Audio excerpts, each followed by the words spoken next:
आतापर्यंत वेक्टर चॅप्टरमध्ये आपण फक्त थेअरी आणि थेरम्स पाहिलेले आहेत. आता आपण एक्झरसाइजला सुरुवात करणार आहोत.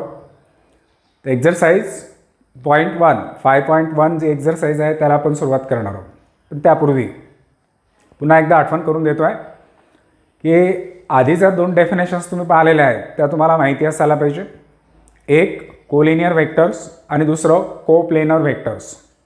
यांच्या कंडिशन्स मी तुम्हाला सांगितल्या होत्या. कोलिनियरच्या दोन कंडिशन सांगितल्या, कोप्लेनर वेक्टरच्या सुद्धा दोन कंडिशन सांगितल्या.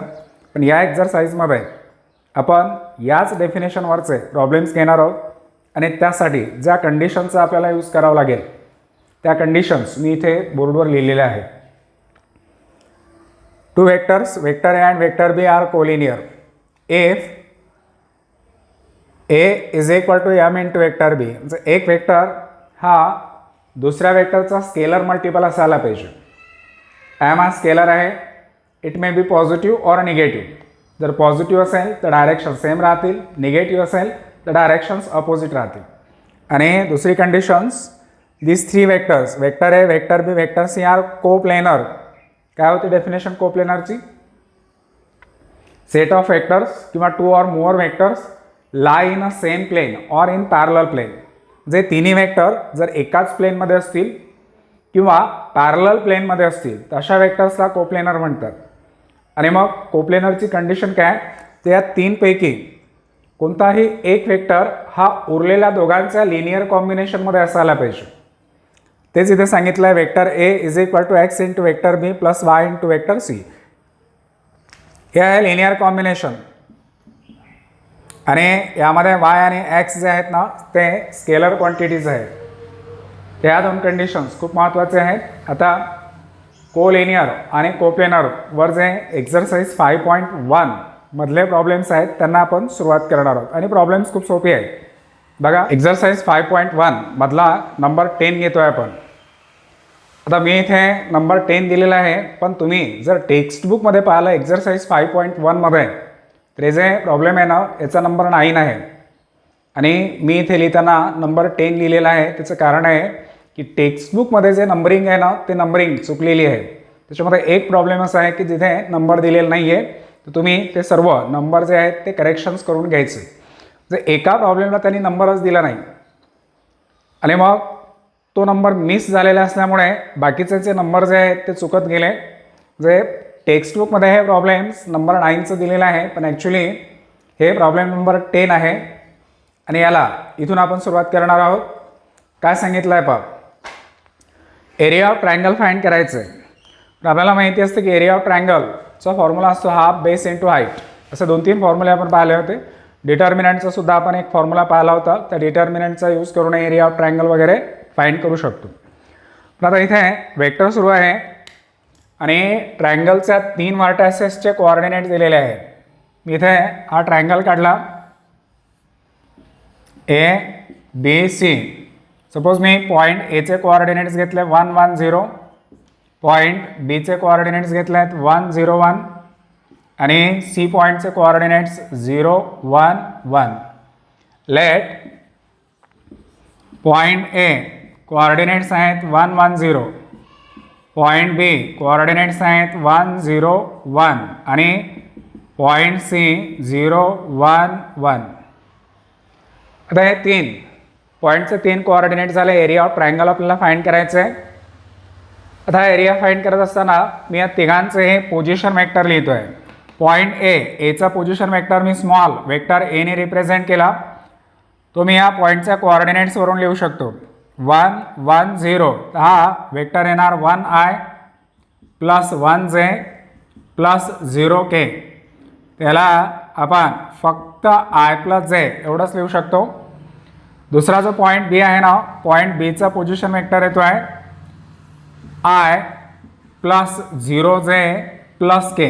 That is vector B is equal to I plus K. आणि तिसरा जो आहे पॉईंट सी, तर सीचा वेक्टर सी आला आहे. बघा 0 आय तर लिहिण्याची गरज नाही, डायरेक्ट आपण लिहू 1 जे प्लस 1 के. तर पॉईंट एचा पोझिशन वेक्टर आहे आय प्लस जे, बीचा पोझिशन वेक्टर आहे आय प्लस के आणि सीचा पोझिशन वेक्टर आहे जे प्लस के.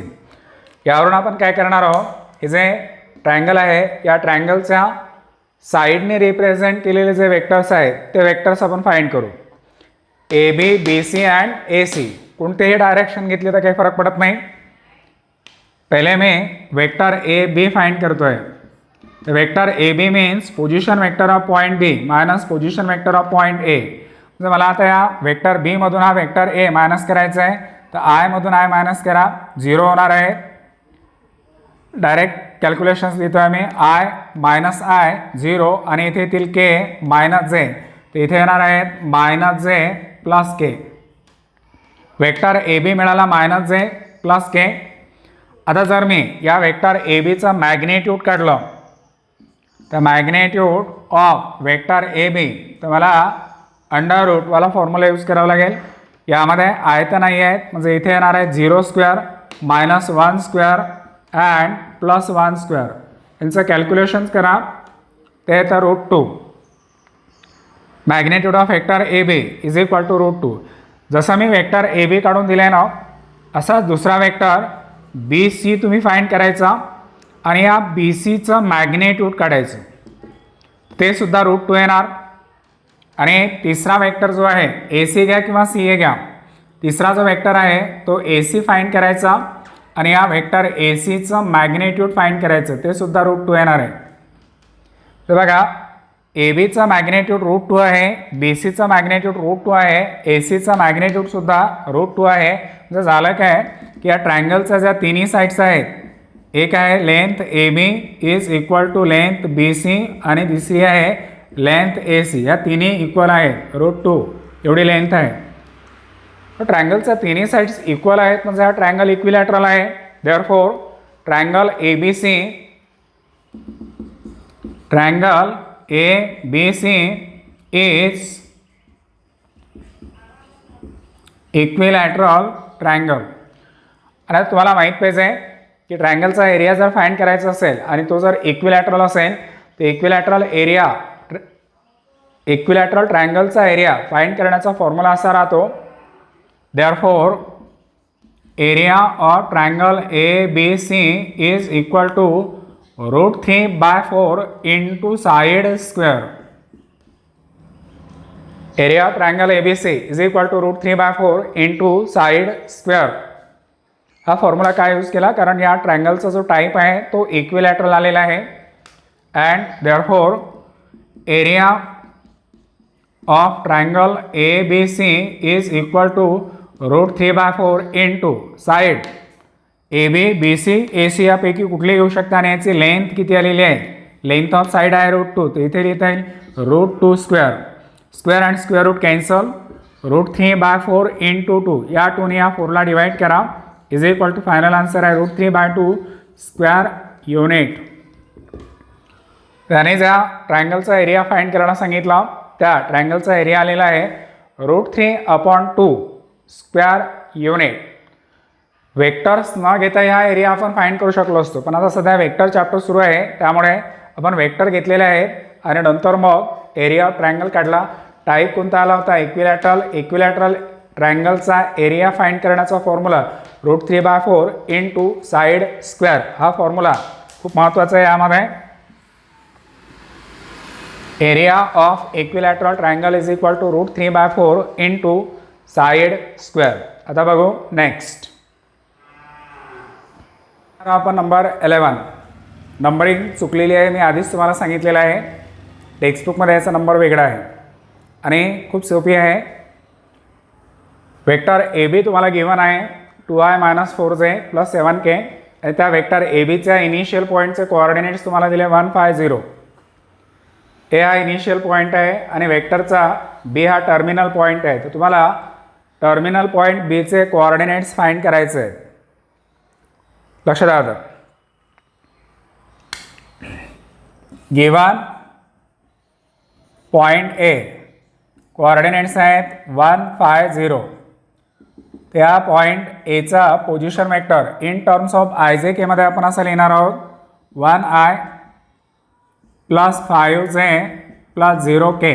मी आधी सांगितलं की युनिट वेक्टर्स आहेत त्याला कॅप घालायची, पण हे वेक्टर्स लिहिताना कॅप नाही घातली तरी काही फरक पडत नाही. 0 केला नाही लिहिलं तरी चालेल. 1 into I plus 5j. Vector A is equal to आपल्याला मिळालेला आहे आय प्लस 5j. नाव पॉईंट बीचे कोऑर्डिनेट्स फाइंड करायचे, म्हणजे पॉईंट बीचा पोझिशन वेक्टर आधी आपल्याला भेटायला पाहिजे. तर आपल्याला गिवन आहे vector A B is equal to 2i minus 4j plus 7k. आता या वेक्टर ए बीचा पोझिशन वेक्टर लिहा. वेक्टर ए बीचा पोझिशन वेक्टर राहणार position vector of terminal point minus position vector of initial point. या दोघांचे subtractions is equal to 2i minus 4j plus 7k. आपल्याकडे vector A हा आहे तो वेक्टर इथे लिहायचा. Vector B minus in bracket I plus 5j bracket complete is equal to 2i minus 4j plus 7k. ब्रॅकेटच्या बाहेर निगेटिव्ह साईन आहे किंवा जो ब्रॅकेट आहे तो जर आपण चेंज केला तर vector B is equal to लिहिता येतं 2i minus 4j plus 7k. आणि हा ब्रॅकेट जर इकडे आला तर plus I plus 5j.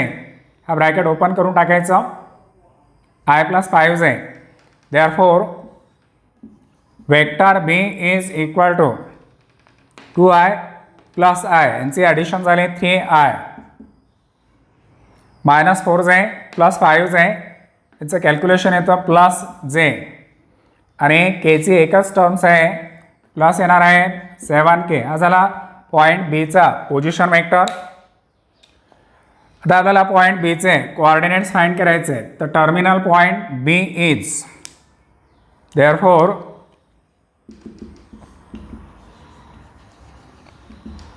Terminal point B is चे कोऑर्डिनेट्स तुम्ही या position vector of point B वरून लिहू शकता. आयचा कंपोनंट कोण आहे 3 तर पॉईंट बीचा एक्स कोऑर्डिनेट राहणार 3. जेचा कंपोनंट किंवा कोइफिशियंट्स आहे +1 तर पॉईंट बीचा वाय कोऑर्डिनेट राहणार +1 आणि केचा कंपोनंट आहे +7 तर इथे झेड कोऑर्डिनेट राहणार आहे 7. तर पॉईंट बीचे कोऑर्डिनेट्स आहेत 3, 1, 7. Terminal point B is 3, 1, 7. आता आपण पाहणार आहोत क्वेश्चन नंबर 12 मधलं फर्स्ट. इथे 3 पॉईंट्स दिलेले आहेत ए बी सी आणि हे तिन्ही पॉईंट्स कोलिनियर आहेत हे आपल्याला शो करायचं आहे. तर बघा तिन्ही पॉईंटचे कोऑर्डिनेट्स दिले ए बी सी. एचे कोऑर्डिनेट्स बीचे कोऑर्डिनेट आणि सीचे कोऑर्डिनेट्स दिलेले आहेत आणि पॉईंट्स कोलिनियर आहेत हे आपल्याला शो करायचं आहे. आपल्याला वेक्टर कोलिनियर असतात ची कंडिशन माहिती आहे पण आता पॉईंट्स कोलिनियर आहेत हे कसं शो करणार. खूप सिंपल आहे. याने जे 3 पॉईंट्स दिलेले आहेत ना या 3 पॉईंट्सवरून तुम्ही टोटल 6 वेक्टर्स फाइंड करू शकता. ए बी सी पॉईंट्स आहेत तर तुम्हाला वेक्टर ए बी फाइंड करता येतो, वेक्टर बी सी किंवा वेक्टर ए सी किंवा वेक्टर बी ए किंवा वेक्टर सी बी किंवा वेक्टर सी ए. यापैकी कोणतेही 2 वेक्टर फाइंड करा. या पहिल्यामधले 2 वेक्टर फाइंड करा किंवा दुसऱ्यामधले 2 वेक्टर फाइंड करा. तर आपण दुसऱ्याचा विचार नाही करणार. आपण जे vector A B vector B C आणि वेक्टर ए सी आहेत ना यापैकी कोणतेही 2 वेक्टर फाइंड करायचे. ए बी किंवा बी सी फाइंड करा, बी सी किंवा ए सी फाइंड करा किंवा ए बी आणि ए सी फाइंड करा. जे 3 वेक्टर्स मी तुम्हाला इथे शो केले आहेत ना त्यापैकी कोणतेही 2 वेक्टर फाइंड करायचे इन टर्म्स ऑफ आय जे के आणि मग ते पहिले कोलिनियर आहेत हे शो करायचं. ते वेक्टर फाइंड करण्यासाठी आपल्याला या तिन्ही पॉईंटची पोझिशन वेक्टर्स लिहायची गरज पडणार आहे. म्हणून काय करतोय पहा. पॉईंट ए कोऑर्डिनेट्स आहेत 3, 2, -4. देअरफॉर पॉईंट एचा पोझिशन वेक्टर येणार आहे 3i + 2j - 4k. दुसरा पॉईंट आहे बी. बीचे कोऑर्डिनेट्स आहेत 9, 8, -10. तर पॉईंट बीचा पोझिशन वेक्टर येणार 9i + 8j - 10k. आणि पॉईंट सी चे कोऑर्डिनेट्स दिलेले आहेत -2, -3, 1. तर पॉईंट सीचा पोझिशन वेक्टर येणार आहे -2i - 3j + k. अरे या तीनपैकी कोणतेही दोन वेक्टर फाइंड करायला सांगितले मी, कोणतेही दोन. मग मी वेक्टर ए बी आणि वेक्टर ए सी किंवा बी सी या दोनपैकी एक वेक्टर फाइंड करतोय. नाव मी वेक्टर ए बी फाइंड केला. तर वेक्टर ए बी फाइंड करताना position vector of point B minus position vector of point A. जर मला या बी मधून हा ए मायनस करायचा आहे, त्या बी मधून ए मायनस केला तर बघा 9 आहे मधून 3 आहे मायनस करा, इथे येणार आहे 6 आहे. 8 जे मधून 2 जे मायनस करा, प्लस येणार आहे 6 जे आणि मायनस 10 के इथे येतील प्लस 4 के, इथे येणार आहेत मायनस 6 के. तर vector A B is equal to या सर्वांमध्ये कॉमन काय निघतं बघा, 6 ब्रॅकेटमध्ये काय राहिले आय प्लस जे मायनस के. याला दिला मी नंबर 1. हा जो वेक्टर ए बी काढलाय ना याला मी नंबर 1 दिला. आता आणखी एक दुसरा वेक्टर फाइंड करायचं, एक तर बी सी फाइंड करा किंवा ए सी फाइंड करा. मी काय करतोय पहा, ए सी वेक्टर फाइंड करतोय. Vector A C is equal to position vector of point C minus position vector of point A. Vector A C is equal to आता या C मधून हा ए मायनस करायचा आहे, -2 आहे -3 आहे, तिकडे येणार आहे -5 आहे, -5 आहे. -3 जे -2 जे -5 जे प्लस के आणि प्लस 4 के ते येणार आहे +5 के. त्या सर्वांमधून हा झाला वेक्टर ए सी. या सर्वांमध्ये -5 जे आहेत ते कॉमन निघतात. तर -5 जर कॉमन काढले तर वेक्टर ए सीला आपल्याला लिहिता येतं vector A C is equal to -5 common निघाले, ब्रॅकेटमध्ये राहिले I plus J minus K. हा झाला वेक्टर ए सी. याला दिला आहे नंबर 2. तर कोणतेही दोन वेक्टर काढायला सांगितले होते मी, मग ए बी काढला ए सी काढला. आता हे दोन वेक्टर स्केलर मल्टिपल आहेत हे तुम्हाला शो करायचं आहे. आता हे स्केलर मल्टिपल असणं खूप सिंपल आहे. लक्षात द्या, या दोन्ही वेक्टरमध्ये ना आय प्लस जे मायनस के आणि आय प्लस जे मायनस के आलेलं आहे. तर फ्रॉम इक्वेशन नंबर 1 and 2 काय लिहिता येतं बघा, रफमध्ये कॅल्क्युलेशन सांगतो तुम्हाला. हे जे इक्वेशन नंबर 1 आहे, या इक्वेशन नंबर 1 मध्ये या 6ची साईड जर मी इकडे चेंज केली तर मला vector A B upon 6 is equal to I plus J minus K असं लिहिता येतो. मग आय प्लस जे मायनस केच्या जागेवर मी वेक्टर ए बी अपॉन 6 असं लिहू शकतो. तर from equation number 1 and 2 from equation number 1 and 2 हा कोणता वेक्टर आहे ए सी इज इक्वल टू कोण आहे -5 into I plus J minus के. तर from equation number 1 I plus J minus केची व्हॅल्यू मी काढून दाखवलेली आहे, ती येते वेक्टर ए बी अपॉन 6. आता हा स्केलर आहे तो इकडे जर लिहिला तर vector A C is equal to -5 upon 6 into vector A B ही स्केलर क्वांटिटी आहे. आता जे दोन वेक्टर तुम्हाला मिळाले हे दोन्ही वेक्टर या कंडिशनमध्ये आले की नाही बघा. Vector A is equal to M into vector B. M कोण आहे स्केलर, त्यामध्ये M is equal to -5 upon 6. Vector A C is scalar multiple of, हा स्केलर आहे, vector A C is scalar multiple of vector A B. Vector A C is scalar multiple of vector A B. आणि एक vector जर दुसऱ्या वेक्टरचा scalar multiple असेल तर ते दोन वेक्टर कोलिनियर असतात. Therefore vector A C and vector A B are collinear. जे दोन वेक्टर मी इथे कोलिनियर शो केले ते आहेत vector A B and vector A C. पण आपल्याला वेक्टर्स कोलिनियर नव्हते शो करायचे, आपल्याला पॉईंट्स कोलिनियर शो करायचे. आता जे दोन वेक्टर कोलिनियर तुम्हाला मिळाले, या दोन वेक्टरमध्ये एक पॉईंट कॉमन आहे. वेक्टर ए बीमध्ये पॉईंट ए आहे आणि वेक्टर ए सीमध्ये पॉईंट ए आहे. हे दोन वेक्टर कॉमन कोलिनियर असतील आणि त्यांच्यामध्ये जर एक पॉईंट कॉमन येत असेल, बघा बघा काय लिहायचं. Vector A C and vector A B are collinear in which point A is common point. In which point A is common. दोन वेक्टर कोलिनियर पाहिजे आणि त्यांच्यामध्ये एक पॉईंट कॉमन पाहिजे. असं जर असेल तर तुम्ही फायनल आन्सर लिहू शकता. Therefore these 3 points A, B, C are collinear. दोन वेक्टर कोलिनियर असतील पण त्यांच्यामध्ये जर पॉईंटच कॉमन येत नसेल तर मग ते 3 पॉईंट्स कोलिनियर राहणार नाहीत.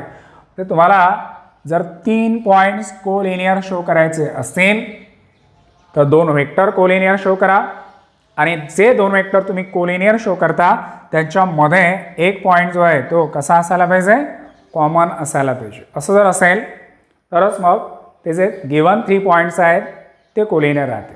आता बघू आपण सेकंड नंबर.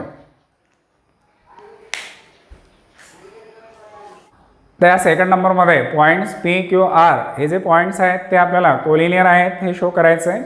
आधी आपण या तिन्ही पॉईंटचे पोझिशन वेक्टर्स लिहिणार आहोत. फर्स्ट पॉईंट आहे पी, कोऑर्डिनेट्स आहेत 4, 5, 2. याचा पोझिशन वेक्टर येणार vector P is equal to 4i plus 5j plus 2k. Second आहे पॉईंट क्यू 3, 2, 4. तो position vector of point Q 3i plus 2j plus 4k. and third point are coordinates at 5, 8, 0. Position vector of point R is 5i plus 8j plus 0k. आता 3 पॉईंट्सवरून कोणतेही दोन vector find करा, P Q Q R किंवा P R. P Q Q R P R यापैकी कोणतेही दोन vector find करा. तर मी सुरुवातीला काय करतोय, वेक्टर पी क्यू फाइंड करतोय. That is position vector of point Q minus position vector of point P. यांची subtractions vector P Q is equal to या क्यू मधून हा पी मायनस करायचं. That is 3i minus 4i minus i plus 2j minus 5j minus 3j and 4k minus 2k plus 2k. हा झाला आहे vector P Q. याला दिला आहे मी equation number 1. Next vector Q R find करा किंवा पी आर फाइंड करा. तर मी इथे क्यू आर हा वेक्टर फाइंड करतोय. Vector Q R is equal to position vector of point R minus position vector of point Q is equal to R मधून Q minus करायचं आहे. 5i मायनस 3i इथे येणार आहे 2i, 8j minus 2j plus येणार आहे 6j and 0k minus 4k तर minus 4k. आता हा जो वेक्टर मिळाला आहे ना यामध्ये एक नंबर कॉमन निघतोय. कोणता नंबर कॉमन निघतो सांगा, 2. Vector Q R is equal to 2 in bracket i plus 3j minus 2k. याला दिला आहे मी नंबर सेकंड. तर आपल्याला नंबर 1 आणि नंबर 2चा विचार करावा लागेल. हा जो वेक्टर पी क्यू आहे या वेक्टर पी क्यूमध्ये काय होतं बघा, निगेटिव्ह साईनची सुरुवातीला आली ती जर मी कॉमन काढली तर ब्रॅकेटमध्ये राहता i plus 3j minus 2k. आता इक्वेशन नंबर 1 आणि इक्वेशन नंबर 2 मध्ये हा जो वेक्टर तुम्हाला इथे दिसतोय ना हा वेक्टर सेम आहे. याला मी अंडरलाईन केले तो सेम आहे. तुम्ही i प्लस 3j मायनस 2kच्या जागेवर ही निगेटिव्ह साईन जर इकडे अप्लाय केली पी क्यूला तर मायनस पी क्यू असं लिहू शकता. तर इकडे पुढे मी लिहितोय from equation number 1 and 2 vector Q R is equal to 2 in 2. हे जे ज्याला अंडरलाईन केले त्याची व्हॅल्यू जर इक्वेशन नंबर 1 वरून काढली ते येणार आहे minus P Q minus vector P Q. Therefore vector Q R is equal to -2 ही निगेटिव्ह साईन सुरुवातीला घेतली 2 into vector P Q. -2 scalar आहे, एक वेक्टर हा दुसऱ्या वेक्टरच्या स्केलर मल्टिपल आलेला आहे. Vector Q R is equal to किंवा is scalar multiple of vector P Q. Directions opposite आहेत त्यांच्या, कारण हा स्केलर निगेटिव्ह आहे. पुढे आपण असं लिहिणार आहोत therefore vector Q R is scalar multiple of vector pq. Therefore vector qr and vector pq are collinear. संपलेलं नाही आहे, आपण फक्त दोन वेक्टर कोलिनियर आहेत हे प्रूव्ह केलं आहे. आपल्याला तिन्ही पॉईंट्स कोलिनियर आहेत हे प्रूव्ह करायचं आहे. तर जे दोन वेक्टर आपण कोलिनियर प्रूव्ह केले आहेत ना, या दोन्ही वेक्टरमध्ये एक पॉईंट कॉमन आहे. कोणता पॉईंट? क्यू. हा पॉईंट कॉमन आहे. पुढे लिहिता येतं in which q is common point, in which q is common. हे खूप महत्त्वाचं आहे. जर या दोन वेक्टरमध्ये एखादा पॉईंट कॉमन असेल तरच ते तिन्ही पॉईंट्स आहेत ते कोलिनियर राहतील. Therefore given points p, q, r are collinear. हे तीन पॉईंट कोलिनियर आहेत म्हणजे एका लाईनमध्ये आहे. ते डायग्राम काढून दाखवतो मी तुम्हाला. पी क्यू आर एका लाईनमध्ये आहे, तर त्यासाठी हे दोन वेक्टर कोलिनियर असायला पाहिजे. क्यू आर हा वेक्टर आणि पी क्यू हा वेक्टर. बघा वेक्टर पी क्यू आपण काढला, वेक्टर क्यू आर काढला, दोन्ही पॅरलल आहेत म्हणजेच कोलिनियर आहेत आणि त्यांच्यामध्ये एक पॉईंट जो आहे ना तो कॉमन आहे. असं जर असेल तरच ते कोलिनियर राहतं. आता यामध्ये 13 नंबरमध्ये दोन वेक्टर्स कोलिनियर दिलेले आहेत आणि तुम्हाला क्यूची जी व्हॅल्यू आहे ती फाइंड करायला सांगितली. कोणते दोन वेक्टर्स आहेत लक्ष द्या. If the vectors 2i - qj + 3k हा एक वेक्टर आणि 4i - 5j + 6k हा दुसरा वेक्टर.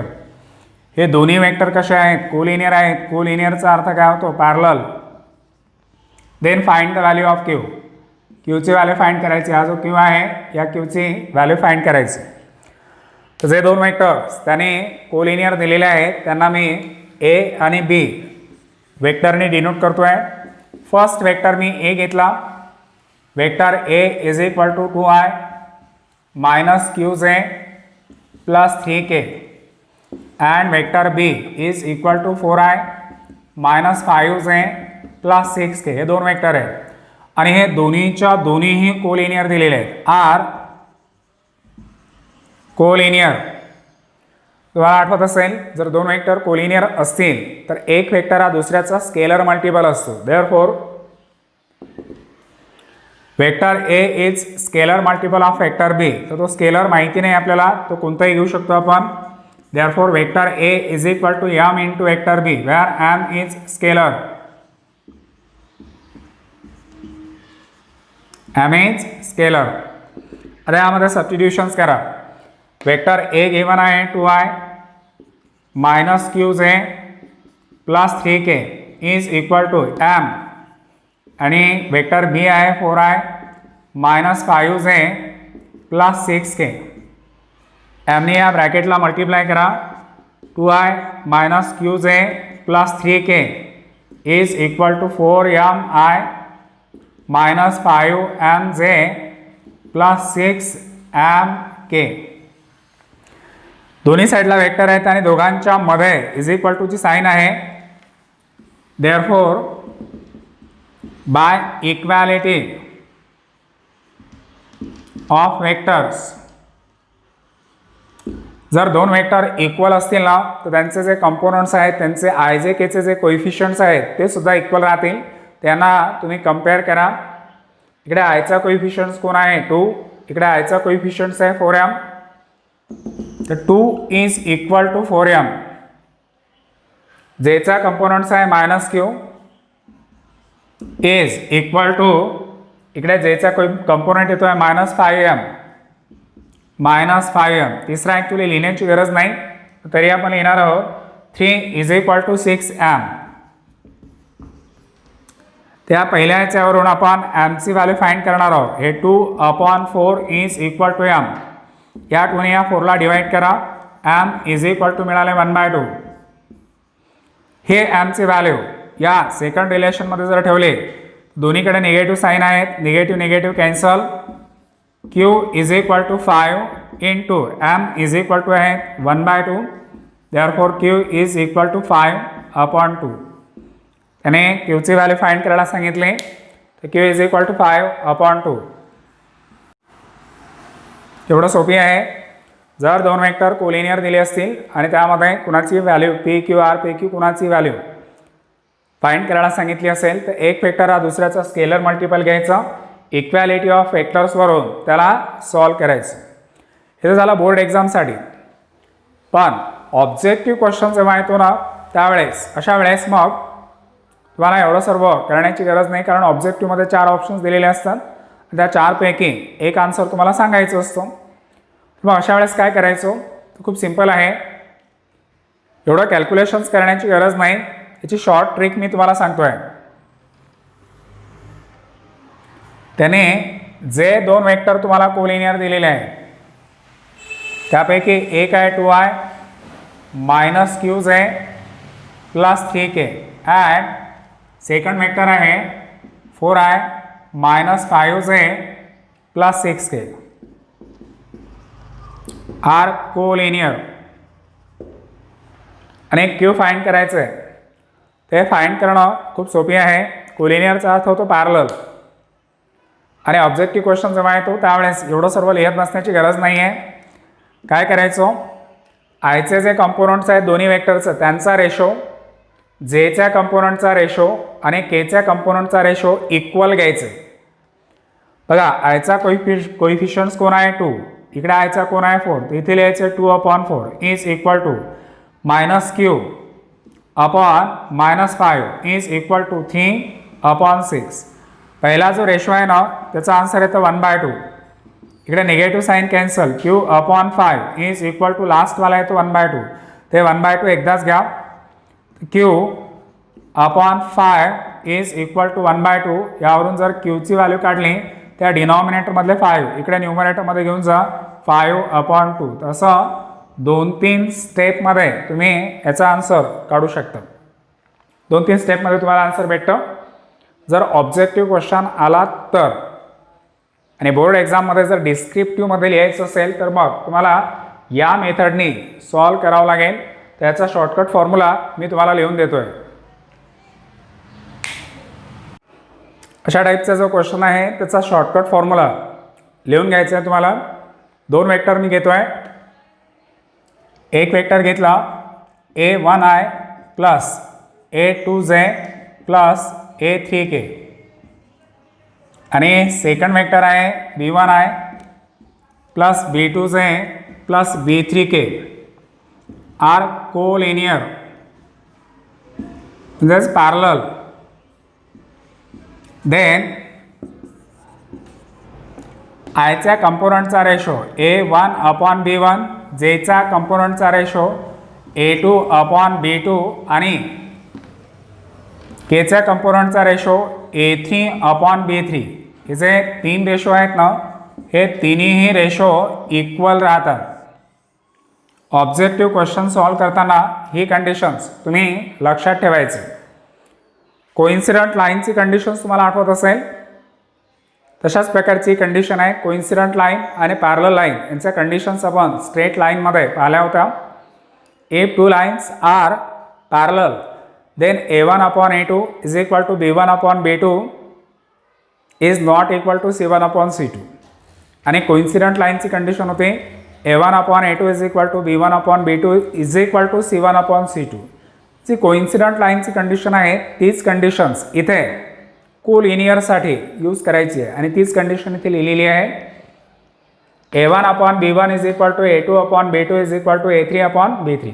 आता जे प्रॉब्लेम्स आपण पाहिलाय ना, अशा टाईपचं कितीही प्रॉब्लेम जरी आले तरी तुम्हाला शॉर्टकट मेथडनी हे सॉल्व करता आले पाहिजे.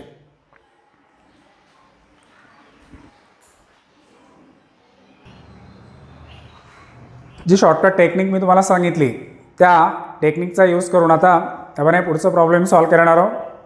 2 वेक्टर्स आपल्याला दिलेले आहेत. हा फर्स्ट वेक्टर, हा सेकंड वेक्टर.